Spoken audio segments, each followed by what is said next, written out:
ठीक है ना।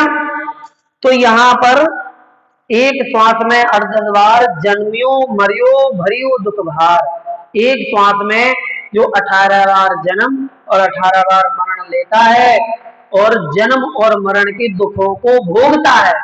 कौन भोगता है? वो निगोदिया जीव, वो निगोदिया जीव भोगता है। ठीक है, याद रहेगा। तो ये जो श्वास इसमें लिखा है, ये श्वास हमारी श्वासोच्छ्वास नहीं है, ये हमारी पल्स रेट है जो 1 मिनट में 78 बार होती है, एक मुहूर्त में 3473 बार होती है। अब निगोद में हो गया ये काम, 18 बार जन्म मरण हो गया। फिर वहां से निकलता है। जब निगोद से निकलता है तो क्या होता है? निकासी भूमि जल पावक भयो। वहां से निकल करके फिर भूमि मतलब पृथ्वी कायक, जल जल कायक, अग्नि अग्नि कायक, वायु वायु कायक और वनस्पति वनस्पति में से भी प्रत्येक वनस्पति। वनस्पति के दो भेद बताए थे कल, साधारण वनस्पति और प्रत्येक वनस्पति। तो साधारण वनस्पति ही निगोदिया जीव है, तो वो पहले ही हो गया। और निगोदिया के बाद फिर भूमि जल अग्नि वायु और फिर प्रत्येक वनस्पति भी आ जाएगा। प्रत्येक वनस्पति सबसे अंत में। ठीक है, प्रत्येक वनस्पति होता है, मतलब क्रम क्रम से ऐसे करके। मतलब बहुत कम जीव होते हैं जो इस परंपरा को तोड़ करके सीधे आगे पहुंच जाए, है ना। मतलब लाखों करोड़ों जीवों में या कभी कोई, बाकी सबको इसी क्रम से आना पड़ेगा। अब सोच लो आप यहां तक पहुंचने में कितना कष्ट है। सबसे पहले तो अनादिकाल से निगोद से ही नहीं निकल पा रहे जीव, तो निगोद से निकलना सबसे कठिन बात। फिर वहां से निकल करके फिर आप क्या बन गए? पृथ्वी कायक बन गए। अब पृथ्वी कायक बन गए, मान लो पत्थर बन गए, चट्टान बन गए। अब सबसे हार्ड पत्थर जो होता है, पृथ्वी कायक की सबसे लंबी उम्र है 22,000 वर्ष। 22,000 वर्ष। अब एक बार वो बन गया तो मान लो उत्कृष्ट आयु मिल गई तो 22,000 वर्ष का तो पृथ्वी कायक अकेला बन गया। और फिर पृथ्वी कायक के बाद फिर कहां जाएगा? कोई ठिकाना है क्या? फिर वापस निगोद में चला गया तो फिर अनंत काल बीत जाएगा निगोद में। 22,000 वर्ष कहीं भी हो, मैक्सिमम है, मैक्सिमम 22,000 वर्ष है पृथ्वी कायक की।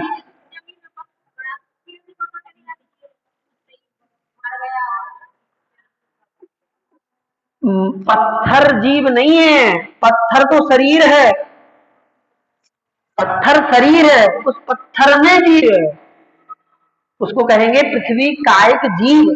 जैसे ये जो दिख रहा है शरीर, ये जीव है क्या? ये जीव नहीं है ना, ये शरीर है। इस शरीर के अंदर अपना जीव है। ऐसे जो पत्थर है ये पृथ्वी है, ये पृथ्वी शरीर है। उस पृथ्वी शरीर के अंदर पृथ्वी कायक जीव होता है, समझ गए ना। तो पृथ्वी का एक जीव की उत्कृष्ट आयु 22,000 वर्ष है।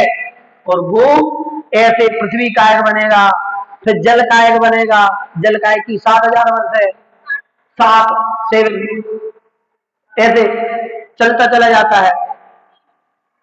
तो ऐसे ऐसे करके वो जन्म लेता है, तब जाकर के कहीं प्रत्येक वनस्पतियों में आ पाता है। प्रत्येक वनस्पति, प्रत्येक वनस्पति क्या कहलाती है? साधारण और प्रत्येक में क्या अंतर होता है? साधारण वनस्पति जिसमें एक शरीर के स्वामी अनंत जीव होते हैं, मतलब शरीर तो एक है लेकिन उसमें जीव अनंत है। ठीक है, तो ऐसे बहुत सारे वनस्पतियां हैं, जमी कंद जितने हैं वो सारे साधारण हैं। ठीक है, जिनकी कंद मोटे मोटे होते हैं वो सारे के सारे साधारण में आते हैं।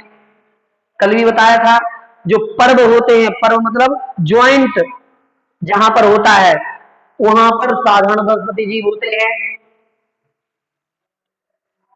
तो ये होते हैं साधारण, हाँ ठीक है, एक सेकंड।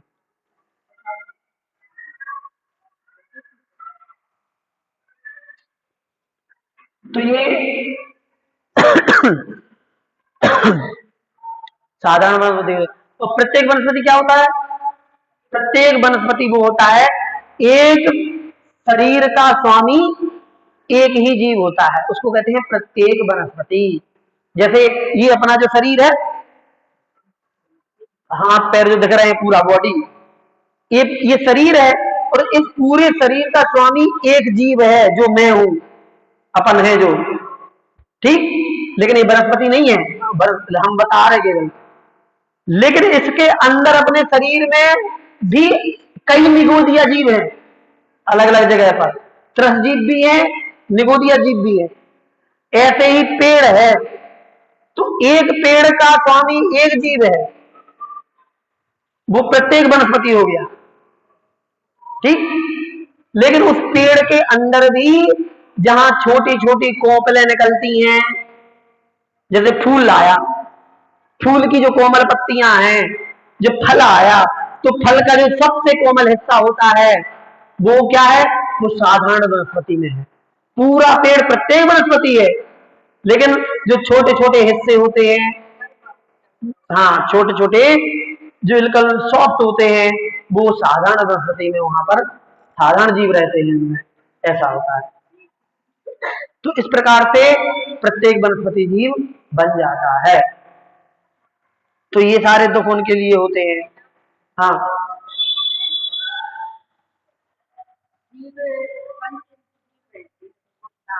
हाँ, सैनी भी होते हैं, असैनी भी होते हैं। बिल्कुल। और मनुष्य होते हैं तो सैनी ही होते हैं। हाँ, उसमें जो जिनको कहते हैं अपन सम्मूर्छन मनुष्य, वो सैनी होते हैं, सैनी मनुष्य।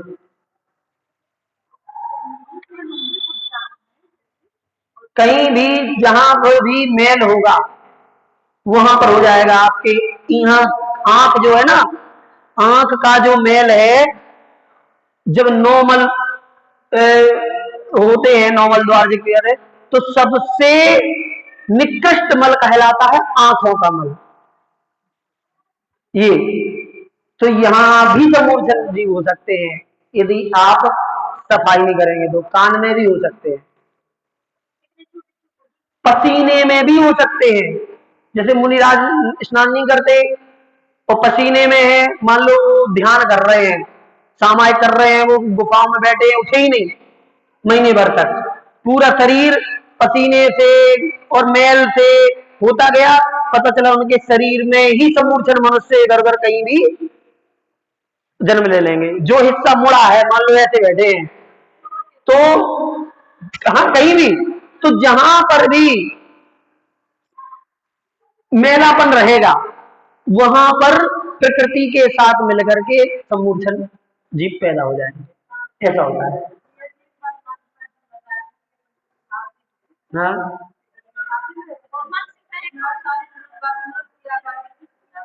क्या खाते हैं? हाँ हाँ, तो हो सकते हैं, हो सकते हैं, क्योंकि लार के संपर्क में जीव हो सकते हैं, बाहर यदि हो। बिल्कुल, सैनी होंगे तो मन सहित ही होंगे। अगला, दुर्लभ लही ज्यो चिंतामणि, त्यों पर आए लही त्रसतणी।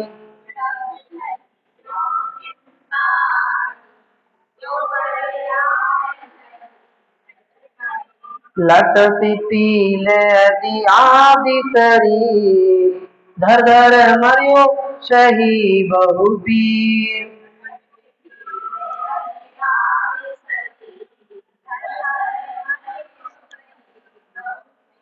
एक साथ बोलेंगे सभी लोग, दुर्लभ लही ज्यो चिंतामणि, त्यों पर आए लही त्रसतणी। लटत पीले आदि शरीर, धर धर मरियो सही बहु तीर। अब क्या कहते हैं,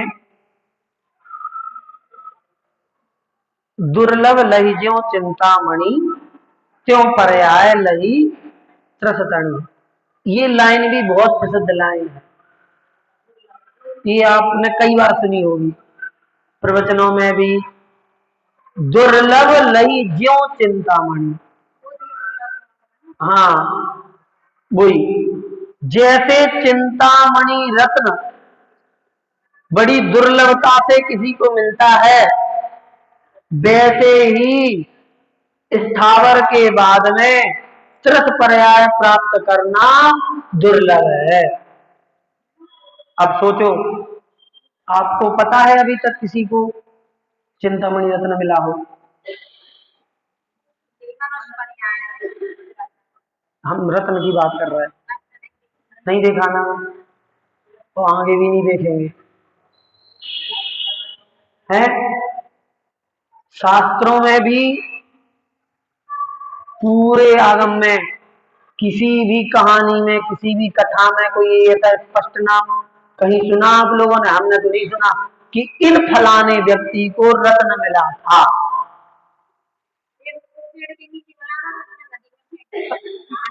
जब कहानी है, हम कह रहे पुराणों में कोई ऐसी कोई कहानी के इन सज्जन को, इन व्यक्ति को, वो तो कहानी बना करके बता कि एक व्यक्ति को मिल गया। वो तो हम ही बता रहे हैं कि नंदीश्वर कॉलोनी के एक व्यक्ति को मिल गया था, नाम बता पाएंगे क्या किसको मिला था?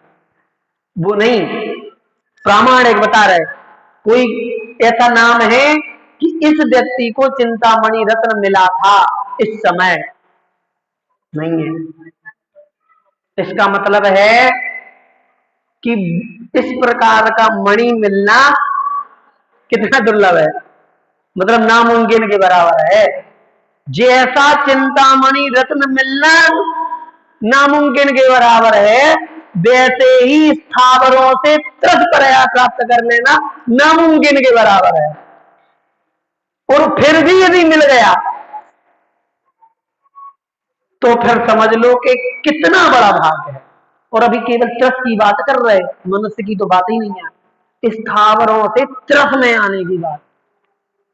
वो इसलिए है क्योंकि स्थावर की पर्याय है निम्न पर्याय, ठीक है, और त्रस पर्याय है ऊंची पर्याय। अब ऊंची पर्याय में जाने के लिए आपको कुछ एक्स्ट्रा एफर्ट होना चाहिए, कुछ क्वालिटी होना चाहिए, कुछ पुरुषार्थ होना चाहिए। जिस मतलब कहने का बात कि कुछ ज्यादा पुण्य इकट्ठा करो तो आपको ऊंची पर्याय मिले, क्योंकि जाना तो ऊपर है, नीचे जाने के लिए तो कुछ नहीं है, ढलक जाओ। जो सीढ़ी चढ़ना है आपको, तो ऊपर चढ़ने के लिए आपको ताकत चाहिए पड़ेगी कि नहीं? और ऊपर से नीचे आना है तो नहीं है ताकत, तो ढलक जाओ, तो नीचे पहुंच जाएंगे, भले चोट लग जाएगी लेकिन ढलक तो जाएंगे। लेकिन ऊपर चढ़ना है तो आप सोचोगे कि हम चलो ढलक के ऊपर पहुंच जाए, तो नहीं पहुंच पाएंगे, ताकत लगानी पड़ेगी। ऐसे ही स्थावर से त्रस में जाना है तो भाई कुछ तो करना पड़े, तो ऊपर पहुंच पाए। कैसे पहुंचे? यही तो दिक्कत, यही परेशानी हम बता रहे हैं कि वो स्थावर जीव क्या करे, वो क्या कर ले कि त्रस में पहुंच जाए। उसके हाथ में कुछ भी नहीं है, उसके हाथ में कुछ भी नहीं है करने के लिए कि हम ये कर लें। यही उसकी समस्या है, इसीलिए स्थावरों में अनंत काल तक भटकता रहता है। फिर कैसे निकलता है? आप कहोगे कैसे निकलता है? फिर कर्म चेतना का ही, कर्म फल चेतना जब उदय में आती है, कर्मों का फल ऐसे संयोग बनता है, उदय बनता है कि वो निकल जाता है, जैसे भाड़ में से चना छिटक जाता है। वो अपने स्वयं के कर्म के उदय से निकलता है, वो खुद अपने विवेक से कुछ कर नहीं सकता। मतलब उसे खुद नहीं पता होता कि हम त्रस में कैसे जाएंगे और कैसे चले गए, अपने आप हो रहा है। अब पहुंच गया, अब दो इंद्री में पहुंचेगा और मर करके फिर एक इंद्रिय में चला जाएगा तो फिर से जाएंगे तो कहानी खत्म। ये समस्या है। तो दुर्लभ लई जो चिंतामणि त्यों पर्याय लई त्रत तणी, उसी प्रकार त्यों त्यों मतलब वैसे ही, त्रस तणी मतलब त्रस की, पर्याय लही मतलब प्राप्त की हम लोगों ने। ये अपनी कहानी है, अपन लोग यही प्रोसेस करके आए थे तक। ये दूसरे की कहानी नहीं समझना, ये अपनी अपनी कहानी समझना कि हम लोग इसी प्रोसेस से होकर के गुजर के आए हैं। ये चीजें अपन को याद नहीं रहती, इसलिए अपन को इस चीज के लिए अपन ज्यादा सोच नहीं पाते। आप सोचो, अपन लोग जो यहाँ बैठे हुए हैं और जन्म से लेकर के अभी तक की कहानी आपको इस जन्म की पूरी याद होगी। आपका जन्म कहाँ हुआ था, कौन से गांव में हुआ था, कैसे परिवार में हुआ था, किसी का संपन्न परिवार में हुआ होगा, किसी के गरीब परिवार में हुआ होगा, है सबको अपना पता होगा कि कैसे रहते थे, कैसे खाते थे, कैसे पीते थे, कैसे पानी लाते थे, कैसे आता, सब कुछ याद होगा। फिर धीरे धीरे करके ये संघर्ष भी आपको याद होंगे कि कैसे आपके परिवार वालों ने, आपके पति ने, आपके परिवार वालों ने मेहनत की तो धन अर्जित किया, कुछ संपत्ति जोड़ी, स्टेटस बनाया, शहर में घर बनाया, ये सब आपको याद होगा। तो जब अपन उन चीजों को याद करते हैं तो वो संघर्ष कैसा लगता है कि देखो कितनी मेहनत करके हम इतने तक पहुंच पाए। और जब इतनी मेहनत करके और कोई एक घर बनाया हो, एक आध प्लॉट लिया हो, तो कोई उसी घर पे कब्जा कर ले, उसी प्लॉट पे कब्जा कर ले, तो कैसा लगेगा? है फिर रोते ना कि बड़ी मुश्किल से ऐसे ऐसे हुआ था, ऐसा हुआ था, तो देखो इनने आके ऐसा कर दिया। ये तो अपन को याद होता है इसी जन्म का, तो अपन लोग लेकिन जो ये प्रोसेस अपन बिता करके आए हैं, एक इंद्री से लेकर 2, 3, 4 इंद्री, पंचेंद्रिय, सैनी असैनी करके मनुष्य जन्म में जैन कुल मिला है, और इस जैन कुल को पा करके और फिर ये जैन कुल लुट जाए। जैसे अभी सब कुछ बर्बाद होकर के फिर से हमें कहीं किराए के मकान में गरीब कोई गांव में किसी रहना पड़ जाए तो कितना दुख होगा। ऐसे ही यदि मनुष्य जन्म हमारा लुट जाए और फिर से हम 2 इंद्रिय, 3 इंद्रिय, 1 इंद्रिय में पहुंच जाए तो कितनी बदनसीबी की बात होगी। यही बदनसीबी से बचने के लिए कहानी सुनना जरूरी होता है। ये याद होना चाहिए, ये कहानी हम सबकी है, इसीलिए यहाँ पर बता रहे दौलत राम जी।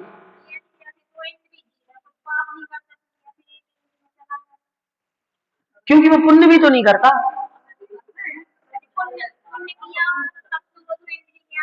पुण्य नहीं किया, हमने अभी तो बताया आपको, एक इंद्रिय में क्या पुण्य करेगा वो?